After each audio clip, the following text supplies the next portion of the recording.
What's up, heroes? Welcome to the Producer Life Podcast, episode 84. Today I'm joined by Kevin Breuner, a recording artist with Smalltown Poets, who were signed to EMI and nominated for a Grammy and 3 Dove Awards. Additionally, he's the Senior Vice President of Marketing and Artist Brands at CD Baby. Since 2007, he's been the host of the DIY Musician Podcast, which just hit episode 279 and was named by Variety magazine as one of the 13 essential music industry podcasts. During this episode, we discuss booking your own tour, the key to making it as a full-time musician, and we clear up some common Spotify misconceptions. But before we jump in, I want to thank Melodics.com for sponsoring this podcast. If you haven't heard about Melodics, it's an amazing desktop app that works with any MIDI controller and allows you to teach yourself finger drumming, piano playing, or even electronic drums. I've jumped back into the pads training and just completed their coordination introductory course. There are 3 things that I really love about Melodics. First, it's super organized, making it easy to find the right place to jump in. You pick pads, keys, or drums, and then dive into logically organized individual lessons by skill or into bite-sized courses. Second, it's gamified, complete with accomplishments and video game sound effects. That sounds like a small thing, but it's hard to practice an instrument, and this really makes it enjoyable. Finally, I love that they sneak in some music theory and rhythm theory into the lessons. So even if you don't want to incorporate some live elements into your DJ performance, just working through some of the Melodics lessons can make you a better producer by helping you understand beats and melodies. There's no cost for trying out Melodics. They've got 60 free lessons and just about any MIDI controller will work. From there, if you'd like to subscribe to unlock additional premium content, use ProducerLife-20. That's all caps, ProducerLife-20, and that'll get you 20% off an annual subscription or 20% off a monthly subscription for the first 3 months. And it also supports this podcast, so thank you. And now, cue the intro music. This is the Producer Life Podcast with your host, the House Ninja. Bringing you actionable ideas to improve your music and get it heard.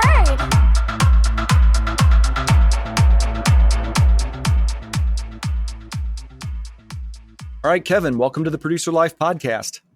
Thanks for having me. I'm glad to have you, and happy belated birthday, by the way. Oh, thanks. That was fairly recent, right? Yeah. When was that? It was like last week. I don't know. I'm old enough now where they come and go so fast you can't even keep up. It's always better than the alternative. So yes.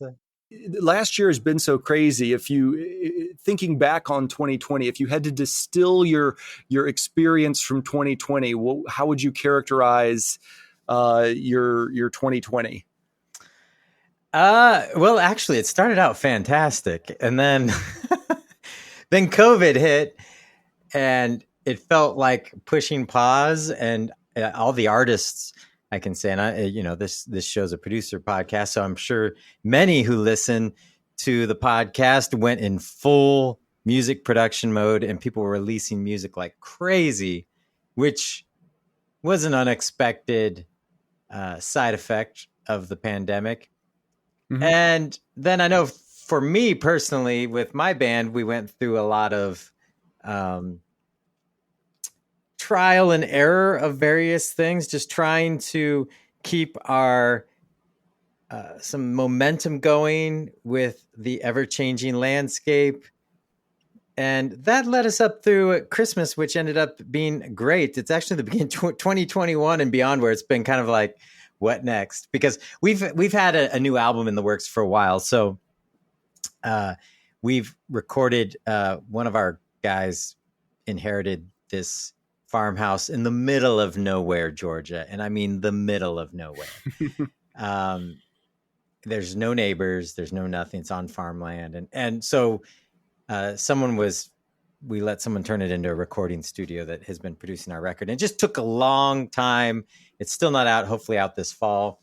I think it's our best album yet, but it's just felt like we had all these things that we were adapting to in 2020 that kept some momentum going. Our band is dispersed across the country anyway. So there was sort of, we are sort of in that mode all the time that we're not playing live shows and doing things together. But there was a lot of creativity that happened. We did some live Zoom videos. We weren't actually live, but we recorded ourselves live on our iPhones, but then I compiled it. It looks like we're all playing together. Sounds great. We did like 4 of those. We had a bunch of concert that had been multi-tracked that we'd never released. We released a live album, trying to just keep more engagement going around certain things. We did a coloring contest. I made a big backstage pass for the live album, and we did a coloring contest. People could color their own backstage pass. And so wow, that's creative. We were just trying to adapt to the ever-changing landscape and trying to build momentum for this new album. And then the new album took longer than expected, so I felt like all the momentum just died. Let me back up because I don't know that my audience. You're with Smalltown Poets, which has been around since '96. Is that right? Yeah, our debut album came out in '97. It was, that one sold the most out of our career, and we were nominated for a Grammy for it, and had a bunch of radio songs on there. And then our second album did quite well. So the band's first 4 albums were on major labels, and then it sort of had a long hiatus period. We were all having families, moving on to some other things for a while, and we started releasing independently in 2012, I believe it was, or 2011. But in that time, that big gap where we weren't doing Smalltown Poets, that's when I came across CD Baby. I had a band here in the Portland area and was using CD Baby. I'm like, I should get a job here. And I've had multiple bands in the Portland area, but Smalltown Poets has been like the long musical journey that I've been on. We'll be on this musical journey probably together and until we die, hopefully, because we just really click musically together. And we have a new album out, but we already have a bunch of songs that for the next one that are already taking shape. So no plans of stopping. And the radio hits and the Grammy nominations, those are phenomenal. I think it's equally impressive that you guys have stayed together so long. You said that was largely because of clicking personalities, or what else goes into keeping a band together that long? I think it's just a matter of being able to stand being with people. So living so closely with people. The funny story about that, and I think that's a big part of it. I went to Nashville to college. I went to Belmont University, and I was a guitar major, and all I wanted to do was get on the road and play shows. I wanted to play live. I was quite surprised when I got to Nashville that so many people didn't want to do that at all. They wanted to be studio musicians. I'm like, that seems boring and very stressful. I want to get on the road and rock out and have rock shows and play to people and the energy and the fun. And I love traveling. It doesn't matter if wherever the plane's going, I want to be on it. If you say, I've got a plane ticket, you want to go? The answer is yes, I want to go. And have been fortunate enough to travel to a lot of very interesting places around the world. But when I met the guys in Smalltown Poets, they had been playing together for years. Started in high school, and they had various bands and done like some independent projects. And this was the 90s, so independent meant very low quality. Demo, that's what we call them. And so they were reforming, and they had an interim guitar player for a while before me that filled in for a tour that they had booked, and they couldn't.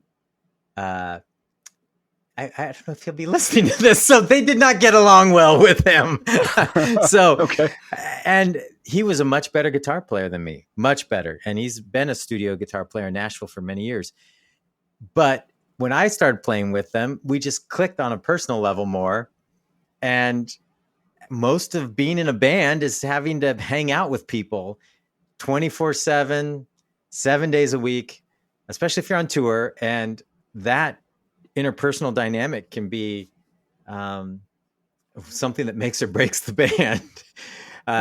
So it's just something that's interesting that I've experienced. There's just on a higher level, as the band is developed and we've made records together, and musically we just have this chemistry that I've never experienced anywhere else. I've been in a band here in Portland called Hello Morning that I'm very proud of the 2 albums we did. We've had a song placed on an NBC TV show. We've had the NFL use one of our songs, but that band, as proud of as I am on those records, no comparison when it comes to that personal chemistry that we have with Smalltown Poets, where we just click so well together musically. That it's one of those things where you're like, wow, I didn't realize how hard it would be to find people like that. And it's not something you can just easily replace. Yeah. How often do you guys actually get to play together? I mean, obviously not last year, but how often have you guys actually gotten to get together and played as a band on stage? We did a decent tour around Christmas, Christmas 2019. We, for a number of reasons, well, one of the guys in the band actually runs marketing for a NASCAR team. If you know NASCAR, it's a big deal. He actually does all the marketing for Kyle Busch, who's like the top NASCAR driver. He works for Joe Gibbs Racing. Okay. That's actually the hardest schedule to work around, his schedule, because there's races every weekend, like for 30 some weekends. So the Christmas season, he usually isn't working. That's their downtime. There's no races. And so that's usually when we do tours. We've done a couple Christmas records too. So it kind of fits. So we typically try to do a run of shows around Christmas. We've been doing some other shows at other times. We're about to go play a festival in Michigan next week.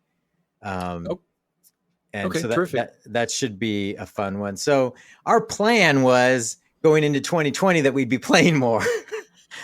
So that didn't work out, but so we'll see when things start to recover and we can count on some bookings, because we have to work around jobs and stuff like that. So it's a little less flexible. What advice do you have for musicians that are getting back to maybe starting to build a tour? What tips could you offer them for the DIY artists that are booking their own tours?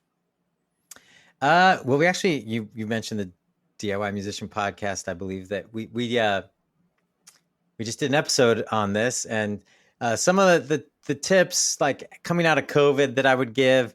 One, we've been hearing from some artists that there's a strong appetite for live music, but that window will probably pass very quickly. In fact, one artist called into our podcast and said that he was playing at a restaurant and the news randomly picked his show and said, live shows are back. And it was packed unexpectedly. And then they ended up doing a series of shows there. And the owner eventually told them to stop promoting their shows because they were just so slammed. So if you're fortunate enough, you'll run into that. And I saw that, the other tip is that relates to this story and what I experienced here in the town I live in is that during COVID, a lot of places, clubs have been completely closed. Depends where you live. It's different around the world. I know Nashville opened up pretty early on. But here, where I live in the Northwest, venues didn't open until really July. Just this past July. June, they started doing stuff, but July was like game on. During that time, a lot of places that have been open, like restaurants, started, here they built out big outdoor patios that are covered, that are nice, and they start having live music.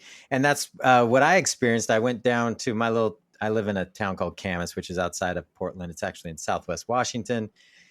And this restaurant saying they had live bands playing, and it looked like, hey, this band looks legit, the picture here.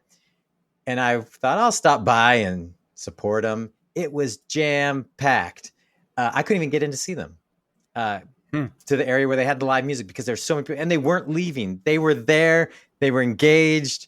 It was crazy. So I think there is this moment, and depending on where you live and the Delta variant and, whatever else the world's going to throw at us, your experience may vary, but there's going to be a window where I think you can get in some gigs. It might be different places than you expect, but there could be high level of enthusiasm.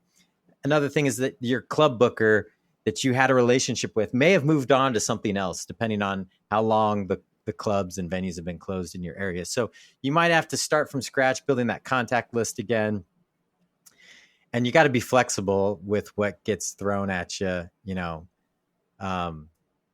so we'll see.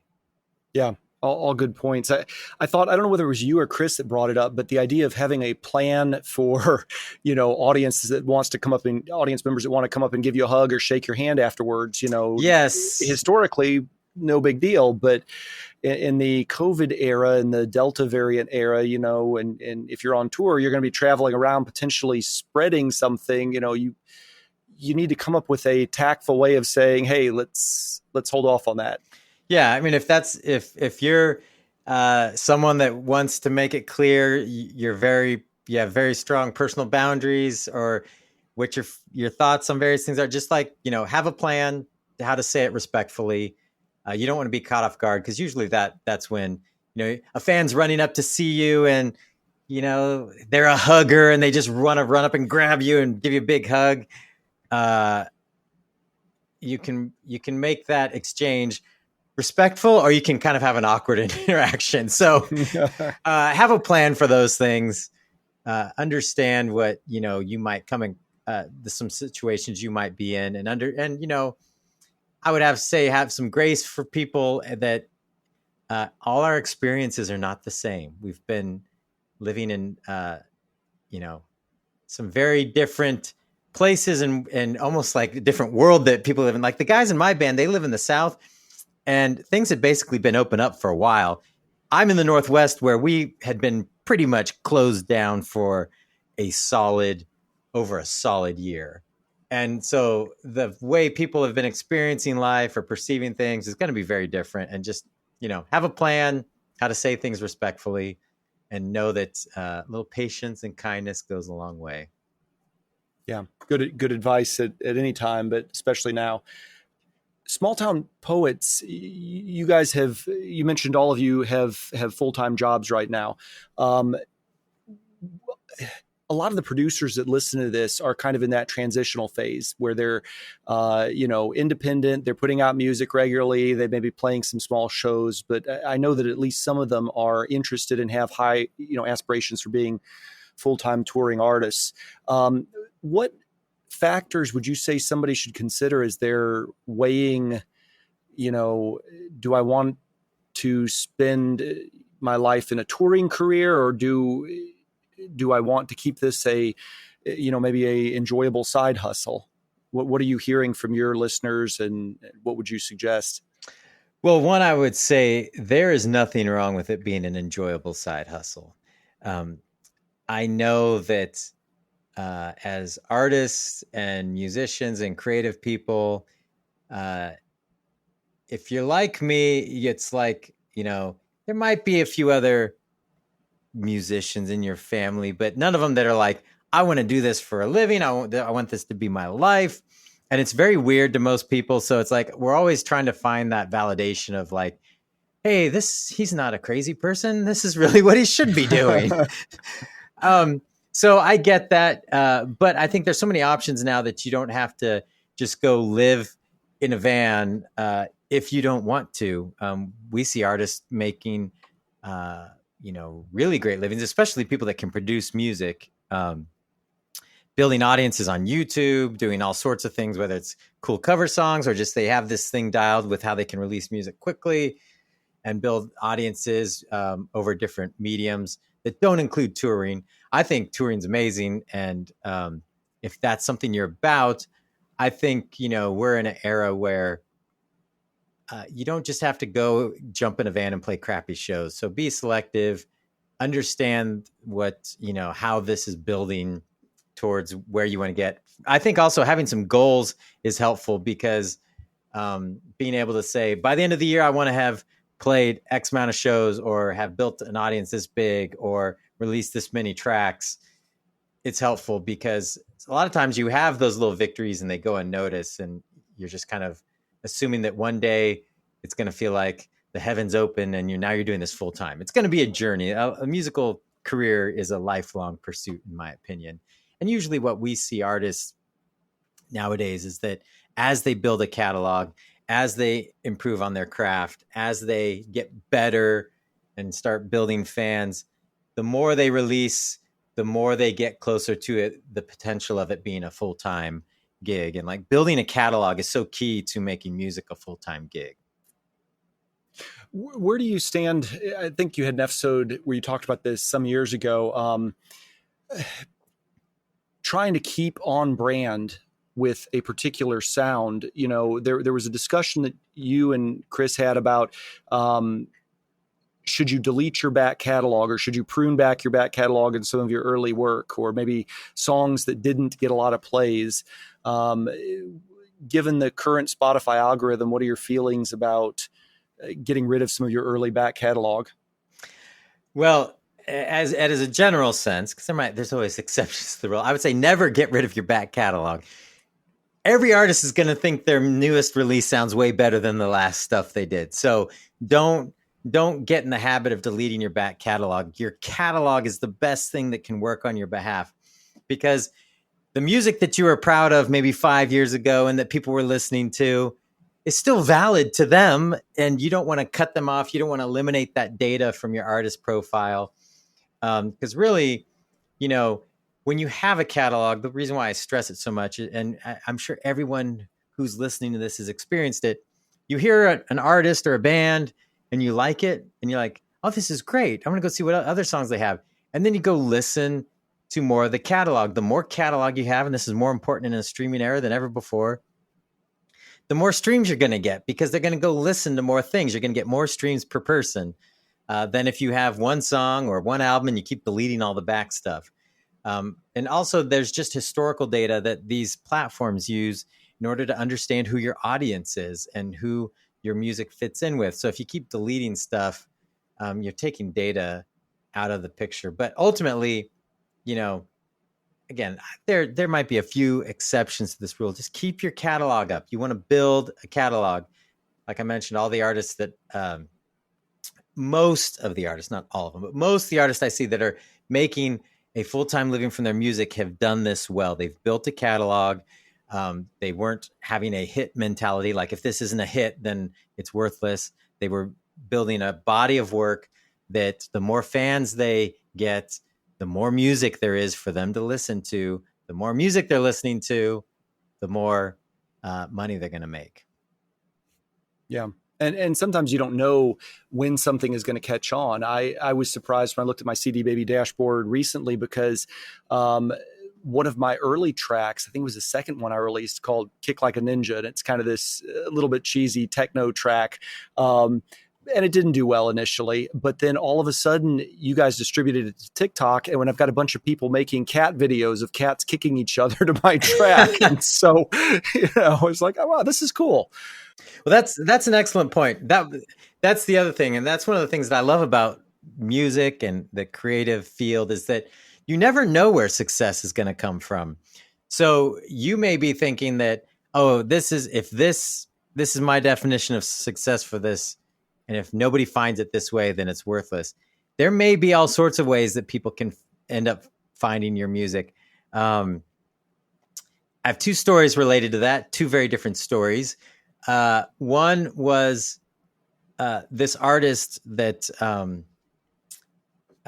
ended up exploding at CD Baby. And this is when streaming was just starting to really take off in the US. It had already been, you know, in different territories for a while. But he had an album out for 2 years and got next to nothing from it. I looked in his account, and because I was, you know, putting together a presentation about the impact of streaming, all that kind of stuff. And I looked in his account and no activity. And then two of his songs got added to Spotify's coffee shop playlist. And this was earlier on in playlisting, but randomly got added. He didn't know anybody. It wasn't like he paid for it or had a friend at Spotify. And it instantly grew. I mean, it grew very quickly to being about $4,000, $5,000, $6,000 a month off those two songs being in those playlists. Wow. Because they were so widely used. Yeah, it was millions and millions of streams. And it's like, he could have said, oh, it's been 2 years, these songs didn't do anything, and take them down. But it's like, in the one thing that's so important, and I see this, my oldest daughter is 14 and a half, and I see in the way her concept of how you find new music is so foreign to me. I grew up, my high school years were in the 80s and 90s. My college years were in the 90s, and you knew about new music because it was the latest song on the radio. It was on the end cap at the record store. These were the new releases in the new release section. That's not how people find music anymore. The release dates no longer matter. They're not going, oh man, this song came out 2 years ago. This blows. I need the latest releases, otherwise I'm not cool. That's not a part of how people look for music as much anymore. And for younger people, it's never been their existence. So that's why it's also important to keep your back catalog up, because people aren't going, oh, this song's 3 years old, but I kind of like it. I guess I can't put it in my playlist. They're not looking for music in that way. Yeah. What do you see your daughter doing that's so surprising? Film and TV, we limit her screen time and but that's a big driver for her of like, she hears a song in a TV show. And actually, and I've heard this from my, one of my other bandmates, that a lot of like classic music, I think, is really what some of these younger people are gravitating towards, because that's what they're hearing in movies and on TV shows. And so for them, that's just cool music. So stuff like that, there'll be artists that are popular that'll bubble up that she'll find. It's a song that gets shared by, she's really into Star Wars because I'm a good father. And, and so someone will share a Star Wars meme with a song on it or something. And so she'll go find that song. It's like totally different. She's never listened to the radio really, ever. In fact, one time I turned on the radio and FM radio was on. She's like, "Oh, I didn't know they played songs on the on the radio." I'm like, "Oh, that's funny that you would even have that, because I never have the radio on. Why would she?" Yeah, the nonstop commercials drive me crazy on regular radio. Yeah, the other story I have about a song finding a place that you never know how people are looking for something. Totally different story. For a while, I did sync licensing at CD Baby, like working with music supervisors, helping them find tracks in our catalog that, fit what they're doing. And I got a call from TBS. And back then, TBS, it's a station, it's a cable station if you're not familiar. Back then, they would do they'd get like a movie or 2 or 3 movies and have them showing every night for like a week or 2 weeks. That was kind of their thing for a while. And they were getting ready to do a showing of Pretty Woman, the movie with Julia Roberts. Mm-hmm. And they were looking for a track for that commercial. And they went to our website and searched Julia Roberts, and they came up with this song by an artist who wrote a song called Julia Roberts. And they licensed the track. I looked at the artist account that had not sold a single. This is back a while, so this is when we started our store and had CDs and downloads of it. You could sell through cdbaby.com. I looked at his account, had no sales, 0, no revenue what to speak of, and I got to call him and tell him that TBS wanted to license his track for $2,000. And it was just this like bedroom recording of him going, Julia Roberts. And it was so odd and weird. And they ended up licensing it 2 more times. So he made $6,000 off of that. And the first time I called him and I told him, he screamed, "You made my dreams come true." So it was just an awesome thing altogether. And it's like, you never know what people are looking for or how they're going to find your music. So making it impossible for them to find it is not a strategy for success. The worst that can happen is it sits there and nobody cares. And so, or actually, if it's live, the worst that can happen. But if you take it down, the worst thing that can happen is you can miss real big opportunities. And that's not what you want to do. Yeah. You never know where those will come from or when they will come. Yep. So that's probably a good transition point to talk about your career with CD Baby. You did sync licensing for a while. You've been with them for 15 years, I think. So kind of trace us through the arc of your career at CD Baby and how you wound up as, I think, Senior Vice President of Marketing, right? Yep. So when I moved to Portland, the Portland area, and I wasn't doing Smalltown Poets full time anymore, I was just kind of like, I think I'm done with music. But then I just kind of went through this massive creative explosion and put together another band. I'm like, there's got to be a better way to do this. And that's when I came across CD Baby, and it was just a great resource. This is, the web was still pretty young. It was 2003.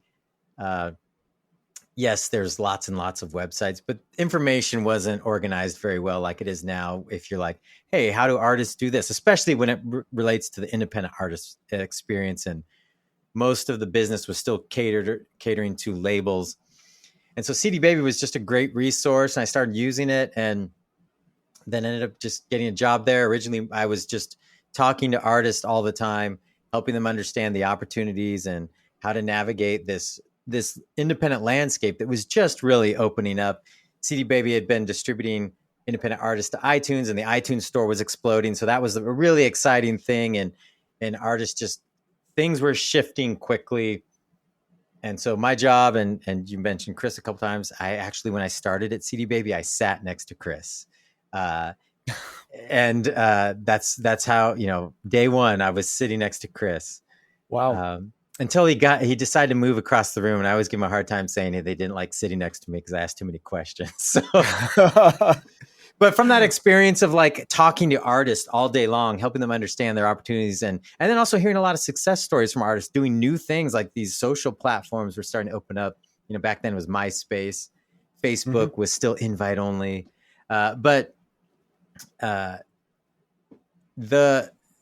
there was these ways artists were building audiences that didn't require going on the road, having a stage, convincing someone to let you play their club. And so I would hear these stories and I'd be like, I was also a podcast junkie. So I decided to start the DIY Musician podcast. And that was really just a way to like hear stories of other artists, share my experience. And it was really like what we were doing on the phone all day anyway. And I'm like, I wish people could I could record these conversations and people could listen to them so we could just, go listen to this. We already answered this 1,000 times. Or that's an interesting, cool idea someone's doing. Go check it out and listen to it. Anyway, so we started the podcast, and then after a while, when we were bought by disc makers, we built out a marketing department and moved into that and just slowly worked my way up. And for a while I was doing sync licensing as well. That's something that I've always just been interested in, just basically because of that story I mentioned, where it's like sync licensing is a totally different approach. It's like, it's about how your music track can be useful in film or TV or in the part of that production. And the rules are totally different. Again, it's not about fame or success or what it's about. Is this the right track for this production? And so anyway, that's always been a big interest of mine, but moved into marketing and just slowly worked my way up as we've grown as a company and added more staff. And we've grown to over 1 million artists that use CD Baby and have teams around the world now. And so, it's been quite a journey. Still, my favorite thing about it, though, is getting out on the road and talking with artists, being able to teach, like conferences or be on panels but really just hanging with artists because, that's what I love to do. And so that's been a bummer of COVID, not being able to, do our conference, which is just like a highlight of the year. We've been partnering with Berklee College of Music to do a conference in Valencia, Spain, and Spain is a fantastic country. And a great place to visit. And so I haven't been able to do that. Haven't been able to go around the US to all the different conferences and other places around the world. And so I've really missed that this past year and a half. I'm not quite sure how to ask this question in past or present tense, but by the time this podcast episode comes out, the virtual CD Baby conference will have already happened. And that's going to be that will have been a free event. Yeah. What will have been on that lineup that you are particularly looking forward to, will have been looking forward to? Uh, God, that's awkward. Well, I'm interviewing Jackie Venson, which great artist, amazing guitar player. She, if you were at our conference in Austin in 2019, she performed on the showcase stage. Mhm. At that time, she was starting to make a name for herself around Austin and doing some cool stuff. But when the pandemic hit, she really pivoted and has seen a lot of success since then. She's got an Instagram Reels thing where she's playing a lot. Live streaming's been important to her, but really Instagram Reels has been key. She's been on Austin City Limits and had a few other really great things go her way, and had some good strategies and adapted really well to the pandemic. And so we'll be talking about that in detail. And she's just a great individual and good guitar player. You should check her out on Instagram. So that's one. So our president Joel, who's also been a longtime CD Baby employee, worked here before me. He's interviewing. I believe the person's name is John from Portugal the Man. I think he's the main person in Portugal the Man, and they're from Portland, and Joel has known them from way back. So that should be a good one as well. I think there's a lot of interesting things to learn from that and their success. I mean, they're huge. So, and had some really big songs. Then we have a lot of the DSPs taking part, like YouTube, Spotify, and Pandora.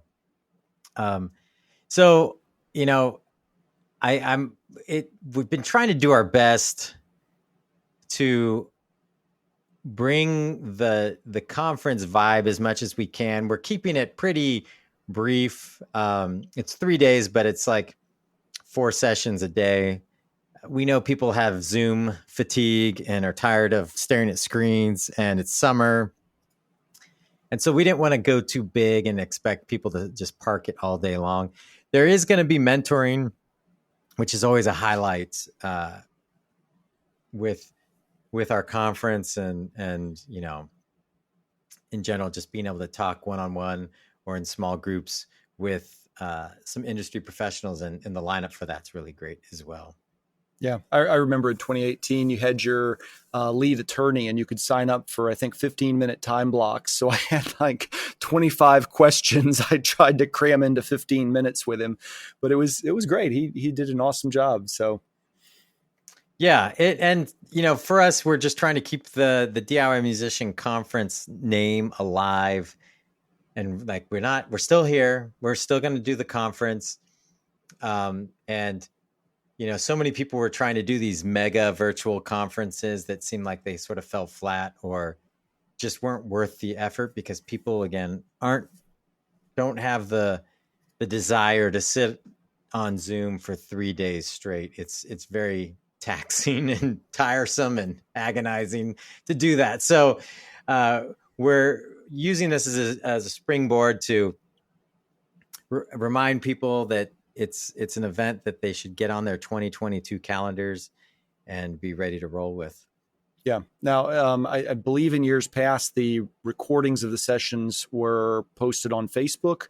Are you guys going to have those available also after the fact? For some of them, we're doing it on Zoom, which wouldn't be my preference, but we're doing it that way because some of the platforms like Spotify and I don't know about YouTube, but I know Spotify for sure, they don't let us record stuff and redistribute it. So okay, so the ones that we can, the plan is to record them, and we will, but I'm not sure which ones those are. Okay. Well, before we release this episode, maybe you can get me a link for where that's going to be posted, and I'll make sure to include that in the show notes as well. Yeah. So, congratulations, by the way, on 277 episodes. That is awesome. I think a lot of podcasts don't make it past their 10th. Yeah, it's really a challenge. It's not easy. And, you know, there's podcasts out there that have thousands or like hundreds of, or there's probably a few that have pushing like 1,000.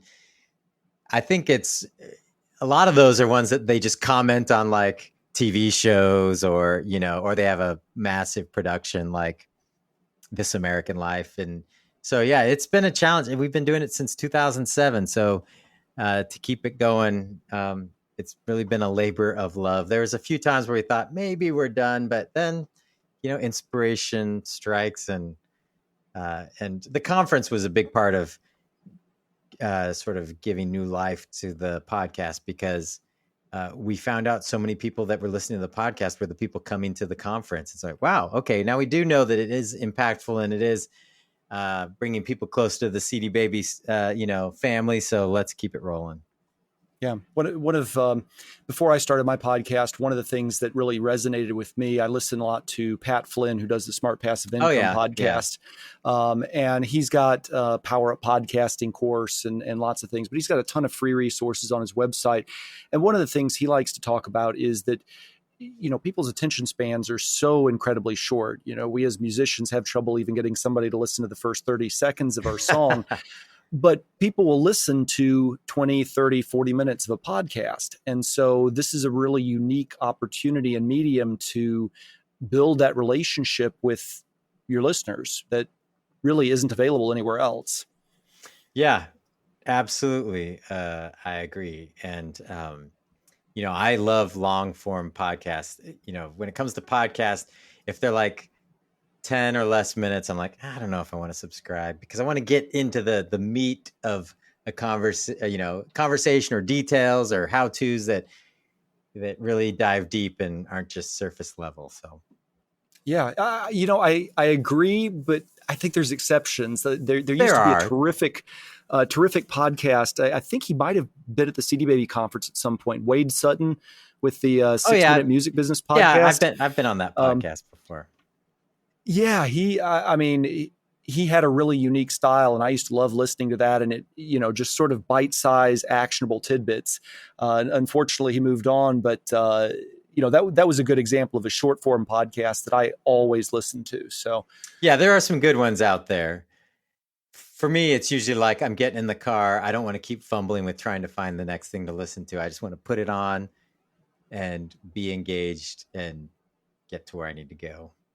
Yeah. I don't know. Have you looked back at your episodes and kind of looked at what your most popular episodes were? One of the most popular ones was with Tom Jackson, which was from several years ago, but I just think it's a topic that doesn't get discussed much, he's a live performance coach and he has this whole methodology for, doing amazing live shows. And, I had actually met Tom way back in the day in Nashville, even before I was in Smalltown Poets. He was just a known entity in town and labels would hire him to help an artist put together a really impactful live show. And it's funny because like he'll say, we spend all this time being taught how to play, maybe even how to record, but no one ever tells us how to perform, and we're just supposed to get up there and pretend like magic's going to happen. And, some people are better at it than others, but he really helps you put together a live show that moves the audience. And it's not just about getting up there and rocking your songs for, an hour straight. It's like putting together a show that has, peaks and valleys and even opening up the arrangements of your songs. I think that's a lot of things that were very valuable for us. So our label actually hired him to help us because we were going on our first really big tour where we were the opening band and we had a 25-minute set, and helping us create a 25-minute set that left an impression. And it was really, really valuable. And so that episode still does really well. What were some of the things that he coached you to adjust in your live performance? Well, I think there's a lot, but I think if I could grab onto one nugget is that most people try to play their songs live like they're on the record. And it's just a mistake. And it's hard, even when, with my band and Smalltown Poets, we don't have enough rehearsal time often to really dive into some of these things. before we have a show. But the difference, the main thing is like when you're listening to a recorded piece of music, everything's very controlled. When you're listening to live music, it's really hard for people to jump from one section of a song to another because it's loud, there's distractions, and there's all, the audio may not be balanced just right, but there's also energy in the room. And sometimes for the live performance, you need to expand things out a little bit. You need to leave space. You need to, a lot of it would be like him allowing more space in the intro, changing up the arrangement. So sections are longer typically. I mean, it's a very oversimplification of his process, but the idea of it allows people's ear to know, oh, okay, now we're over here at the guitar solo. Oh, now it's really building up and then it's really going to explode. And so for us, one of the things that he had is that we had this kind of like mid-tempo ballady song. And on the record, the kick drum is doing 4 on the floor the whole time. But in a concert experience, especially at bigger shows, which this tour was, when you go to a show in a large auditorium or small arena, that kick drum is just massive sounding. And so he's like, when you're playing in this sort of environment, like having that 4 on the floor the entire song, it just destroys the vibe of this song. And so he had us rearrange it where that built up to that coming in, but it was just like totally thinking about things differently and how it translates live, because it's a totally different experience. And so I recommend checking out some of his resources, because if you are an artist that plays live and you are just rehearsing and then showing up on stage expecting like you jumping around randomly is a good rock show, you are missing out on some major career growth that will not only make you a better performer, but will get people to get on your email list, buy your merch, stream your music, and want to come to the next show. Yeah, I remember Tom Jackson was one of the speakers at the 2018 conference, Yep. and then he did sort of an encore where he coached a band live, I believe. Yep. So we got to kind of hear the sort of feedback that he was giving. So your comment about changing up the arrangements of the songs and emphasizing some points over others is really interesting. I took a Armin van Buuren masterclass a little while ago on masterclass.com. Armin van Buuren's a world famous trance artist. And one of the things that he commented was when he's performing live at these major festivals, every single song he plays has an edit of some sort. So he's starting it at a different point in the arrangement. He's layering on some different vocals. He's blending it differently with another song, but he never plays a song exactly like you've heard it before. And it strikes me that there's kind of a parallel with what you were describing Tom Jackson was doing with your songs. Yeah. And, I think there's a lot of it is like, there's this hook in the song that people love. You can start with that. You can play it over and over again and let it build and build. And where on a recording that would sound weird and maybe not build and not create the kind of tension. It's just really understanding that the stage is a different medium than the recorded medium. And when you're on the stage, if you understand how to present yourself, how to arrange your songs properly for that format, how to convey things to the audience and not just get up there and jump around and thinking that's a good show, you can really do something special. And it has real impact on your music career. And Tom Jackson also talks about like putting together a set list and all that kind of stuff. It's all good stuff. So that's been one of the most popular episodes we have. We have episodes that where we've, the Spotify ones, we did a Truth About Spotify playlist, part 1 and 2. Those are very, very popular. And one of the things that seems to be a common theme between the episodes that just over time become very popular is that they seem somewhat timeless. Like performing live, it's not like, we've done episodes about MySpace way back in the day. Of course, that's meaningless at this point. Yeah. But a lot of the ones that are big are those ones that are like, this is going to be valuable information for a while.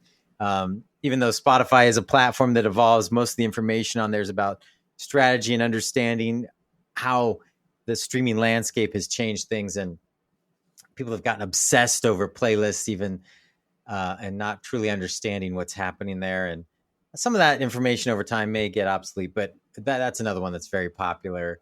And then release strategies are always very popular topics, and understanding how to properly set up your music release for success. Yeah. Kevin, what would you say is the biggest misunderstanding people have with Spotify right now? Well, people always think that I'm going to get on some Spotify playlist and that's going to make my career, or that playlisting is just so important. Playlists are great. Getting on a big playlist can be helpful, but that doesn't necessarily mean you're going to build an audience. I've seen lots of examples of artists where I go to their profile, I'm like, wow, their average monthly listeners is big. But then when I look at their follower number, I'm like, it's tiny. My band's follower number is bigger, which is usually an indication that you're in a lot of playlists and your background music, and it's fine, and you're going to make money off of that. I've seen some people making nice money off of that, but you don't have an actual following. People aren't following and invested as your career as an artist. So that's really one thing that it's like people go playlist, but it's like really what you need to be thinking about is people that are like what you do, want to follow what you want to do, and make sure that they understand when you have new music coming out. And that's the great thing about what Spotify's done with their Spotify for Artists platform. Once they have your music from a distributor, hopefully you used CD Baby, they give you the ability to, pitch it to their editorial staff, which is like buying a lottery ticket. You're not going to win, most likely. But it also, if you do it properly, pushes it to all the people that follow you on their release radar and Discover Weekly, and then potentially pops up into some other automated playlists, because most of the Spotify playlists are actually automated. They've got like 6,000 playlists. There's only, a couple hundred that are actually curated. So there's all these opportunities that if you do it right, that platform will push music on your behalf to people that follow you. And so people were so hyper-focused on just seeing their name in a playlist, but that might get you some streams, but that doesn't necessarily mean you are building an audience that's going to help sustain a career or build a career. And the other thing is, must be said, never, ever, ever, ever buy fake streams. You will get your account, your music pulled, and they will refuse to release it again if you do that. They take it very seriously. Yeah. I guess kind of a follow-on question for artists that have the basics down. They've got their website, they've got their Twitter, their Facebook, Instagram, maybe, in the case of DJs and producers, SoundCloud. What's the next level? Where would you advise them to invest their time after that? Well, I don't think you mentioned a band website or artist website in that. The cool thing about, what you can do with an artist website, especially I love Bandzoogle. They're a partner of CD Babies, but they have some amazing selling tools and engagement tools that are absolutely free. So, for example, because a lot of artists are like, I'm sure people are listening to this are like, I hate streaming. Nobody makes any money. Well, streaming is great for discovery, and there's plenty of stats that people are discovering far more independent artists than ever in the history of planet Earth because of streaming. But you shouldn't, as an artist, be thinking that's the end of your strategy. So what I've done with over the course of the pandemic with my Bandzoogle site is that they have a store there that's commission free. You can sell whatever you want through it, and they take zero of it. So I put together a zip file of our complete catalog, digital down, the WAV files and an MP3 version of all our entire catalog, and made it for sale for people. And then did that with some other things. We did one of the other things we did was we did a rarities package, like a digital box set, It was a bunch of behind the scenes for 5 songs. I had a couple of our classic songs and newer songs. I had like the original demo, then I had like a working production version, and then I had the final version. So it was kind of like you could see the progression of the song. So I had that kind of stuff in there. I had a bunch of rarities, unreleased songs, just made a really nice digital box set out of it. Those kind of things are being able to get strategic of thinking about a home base where you're selling stuff is something that I think artists could be more strategic with. You can sell sheet music or the score for your songs, or some sort of like, I don't know. There's all these digital things. Anything out of it's a digital file and put it up there and try selling it. It's an opportunity for you to engage with your fans in an interesting way and make money. So those are things that I think artists should spend a little bit more time getting creative around, because oftentimes we're pushing stuff to a platform and hoping the platform does something. And platforms are great. You need to be on them. But it's like that final piece of how am I bringing these fans closer to me, where I own their contact information and they know where they can go to best support me and do things that actually benefit me far more than just streaming a track. Yeah. And I'm looking at the smalltownpoets.tv homepage, which you did build with Bandzoogle, and it looks great. And so I'll include a link to that on the show notes so people can kind of see how you've got your store and bio and music and photos all integrated in there.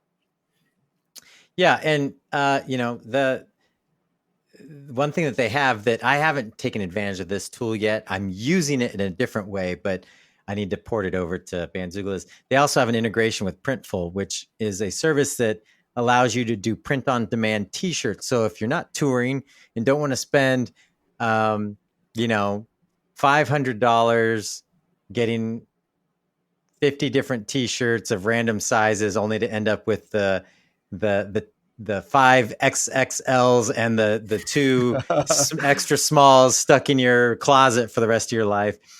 Printful does on-demand printing of merch, so you can just try stuff like make a random t-shirt, try a different design, put it up there, see if people will buy it, and you'd have no upfront cost. But Bandzoogle has an integrated Printful connection now. Mine right now, I believe, is still set to the old one. I can't remember if I ported it over yet, but there's just great tools. And I think it's, for artists, it's like you want to be on all these platforms. You got to be everywhere because you never know where your fans are going to listen. It's a very fractured listening experience now, more so than ever.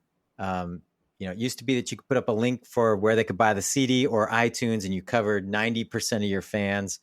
That's just not the case anymore. So really thinking about, okay, there's all these platforms out here that I need to be on, but how do I keep moving people closer to a core where they can understand how to best support me? And when they're diehard fans, they want more of an experience.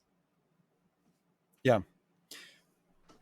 Awesome. Well, you've offered some great tips and advice, and I appreciate it. And you guys have an album coming out for Smalltown Poets. Can you give us the name and a rough time when that'll be out? Looking at a late September release. This is a production podcast, so I'll give you a little thorn in my side that we ran into in the mastering process. We somehow one of the songs got mixed so much quieter than the other tracks that it just wasn't recovered. We had to go back and get it remixed, and that's in process right now. So I thought we'd have this all done and mastered, and the person who mixed it was busy, and same old stuff. So I hopefully we'll have that track ready to go this weekend. But we're looking at like a late September release. We think we're going to call it Northwest by Southeast because I'm in the Northwest and we wrote some of it up here at my house. The rest of the guys are scattered around the Southeast, and it kind of just points to some of the story of how the album was created, but where we're at as a band. But there's another working title we might switch to, but I think it's going to be Northwest by Southeast. Yeah, we're really excited about it. I think it's some of the best guitar sounds I've ever recorded. And we did it, most of it, at this very secluded farmhouse in the middle of nowhere of southern Georgia, 3 hours south of Atlanta. You just drive until there's nothing around you and you're getting close. How were the acoustics? Good. The house was completely emptied, and we had like some sound baffles and things like that, and it actually came out really great. Okay. Really sounding great, and yeah, it was actually nice because a lot of the records that we've done recently, I've recorded some of the tracks here at home as well, but a lot of them we've been more near in Atlanta, and you get interruptions. People stop by, or people are like, friends want to come see what's going on, and it turns into I'm just going to stop by for 10 minutes, and 2 hours later, they're still, kind of interrupting everything, and it's great to catch up. But so being out in the middle of nowhere was like, we've got nothing else to do. And we didn't even have internet access out there. Like if you stood in one corner of the house, you could have enough bars in order to sort of like get your email, but no distractions. No Netflix. No. All right. So I will definitely include a link for that as well. So anybody that enjoys Christian rock, definitely check that out. The new release by Smalltown Poets. And what about CD Baby? What's next for you guys as a company? We've got a lot of new things that we're queuing up. We've been in this system upgrade for a while, like this back-end system upgrade, and we're kind of in the home stretch of that. So we're eager to get over the hump of that this, I think, next month. And then we've got a lot of great features that we're going to be rolling out that artists have been asking us for, and some things that we're trying to help move things into the future. For us, our main goal is to help artists monetize their music completely. And so we're always looking for ways and new things that are emerging that are more revenue streams for artists. And so we're doing a lot of work in that area, whether it's with like Facebook and Instagram monetization, which we've been doing for a while, but like things like Twitch and all these other platforms where we want to make sure that where our artists' music is being used, that they're being compensated for it. And just understanding the trends in that area and making sure we're providing the best service we can. So there'll be lots of good things happening in 2022 that will keep things exciting. Okay. Well, terrific. Well, thank you so much for your time, and good luck getting that track out this weekend so you can get it into the album. And again, I appreciate it. Yeah, absolutely. Thanks for having me on the show. Thank you so much for listening. A quick personal announcement. On Saturday, October 30th from 8 to 11 p.m., I'll be performing live at Line Creek Brewing Company in Peachtree City, Georgia for Booze in the Bubble. There's going to be food, microbrewed beer, a costume contest, and, of course, my own unique blend of dance music. If you're in the area, make sure to mark your calendar and come join the fun. I'll have a link in the show notes page at producerlifepodcast.com. Just look for episode 84. We've already got over 150 people interested, and we're still a month out, so I think this is going to be absolutely epic. Hope to see you there. Until next time, this is the House Ninja reminding you to be somebody's hero today.